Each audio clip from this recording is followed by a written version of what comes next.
ಭರತ ಭೂಮಿಯಲ್ಲಿ ಮಾನವ ಜನ್ಮವನ್ನು ಸಾರ್ಥಕ ಮಾಡಿಕೊಳ್ಳುವ ಬಗೆಯನ್ನು ಅನೇಕ ಮಹಾತ್ಮರು ತಿಳಿಸಿದ್ದಾರೆ.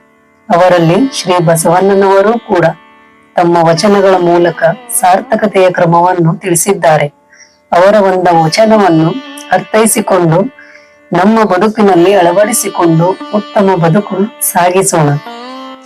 ವಚನದಲ್ಲಿ ನಾಮಾಮೃತ ತುಂಬಿ, ವಚನದಲ್ಲಿ ನಾಮಾಮೃತ ತುಂಬಿ, ನಯನದಲ್ಲಿ ನಿಮ್ಮ ಮೂರುತಿ ತುಂಬಿ, ನಯನದಲ್ಲಿ ನಿಮ್ಮ ಮೂರುತಿ ತುಂಬಿ, ವಚನದಲ್ಲಿ ನಾಮಾಮೃತ ತುಂಬಿ, ವಚನದಲ್ಲಿ ನಾಮಾಮೃತ ತುಂಬಿ, ಮನದಲ್ಲಿ ನಿಮ್ಮ ನೆನಹು ತುಂಬಿ, ಮನದಲ್ಲಿ ನಿಮ್ಮ ನೆನಹು ತುಂಬಿ, ಕಿವಿಯಲ್ಲಿ ನಿಮ್ಮ ಕೀರುತಿ ತುಂಬಿ, ಕಿವಿಯಲ್ಲಿ ನಿಮ್ಮ ಕೀರುತಿ ತುಂಬಿ, ವಚನದಲ್ಲಿ ನಾಮಾಮೃತ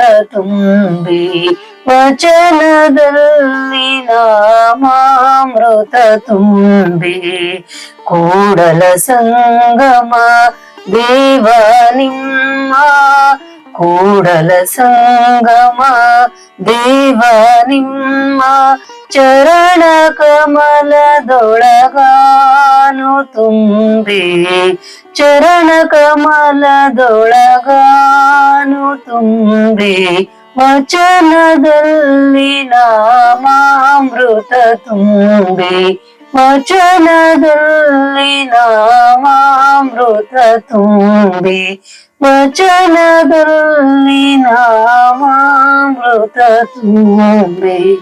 ನಮ್ಮ ನಾಲಿಗೆಯ ಮೇಲೆ ಭಗವಂತನ ನಾಮವು ನಲಿದಾಡಿದಾಗ ಹೇಗೆ ಅಮೃತ ಸಮಾನವಾದ ದಿವ್ಯಾನಂದ ಸಿಗುತ್ತದೆಯೋ ಹಾಗೆಯೇ ನಮ್ಮ ಮಾತುಗಳು ಕೂಡ ಅಮೃತಕ್ಕೆ ಸಮಾನವಾಗಿರಬೇಕು. ನಮ್ಮ ಕಣ್ಣುಗಳಲ್ಲಿ ಮಂಗಳ ಮೂರ್ತಿಯ ವಿಶ್ವರೂಪ ತುಂಬಿದಂತೆ ನಮ್ಮ ನೋಟವು ಪರಿಶುದ್ಧವಾಗಿರಬೇಕು. ನಮ್ಮ ಕಿವಿಯಲ್ಲಿ ಯಾವಾಗಲೂ ಭಗವಂತನ ಕೀರ್ತಿ ತುಂಬಿದಂತೆ ನಮ್ಮ ಕಿವಿಯು ಯಾವಾಗಲೂ ಒಳ್ಳೆಯದನ್ನೇ ಆಲಿಸಬೇಕು. ನಮ್ಮ ಮನಸ್ಸಿನಲ್ಲಿ ಯಾವಾಗಲೂ ಭಗವಂತನ ಸ್ಮರಣೆ ತುಂಬಿದಂತೆ ನಮ್ಮ ಮನದಲ್ಲಿ ಯಾವಾಗಲೂ ಒಳ್ಳೆಯ ಆಲೋಚನೆಗಳು ತುಂಬಿರಬೇಕು. ಹೀಗೆ ನಮ್ಮ ಎಲ್ಲಾ ಇಂದ್ರಿಯಗಳನ್ನು ಶಿವಮಯ ಮಾಡಿಕೊಂಡಾಗ ಕೂಡಲ ಸಂಗಮ ದೇವನ ಪಾದ ಕಮಲವು ಸನ್ನಹಿತವಾಗುವಂತೆ ಪ್ರತಿಯೊಬ್ಬರು ಭಕ್ತಿ ಭಾವದಿಂದ ಆರಾಧನೆ ಮಾಡುತ್ತಾ ಜೀವನ ಸಾಗಿಸಿದರೆ ಲಿಂಗದಲ್ಲಿ ಲೀನವಾಗಿ ಜೀವನ ಸಾರ್ಥಕತೆ ಪಡೆಯುತ್ತದೆ. ಈ ಅಲ್ಪ ನುಡಿ ಆಲಿಸಿ ಅಳವಡಿಸಿಕೊಂಡವರಿಗೆಲ್ಲ ಶರಣು ಶರಣಾರ್ಥಿಗಳು. ಧನ್ಯವಾದಗಳು.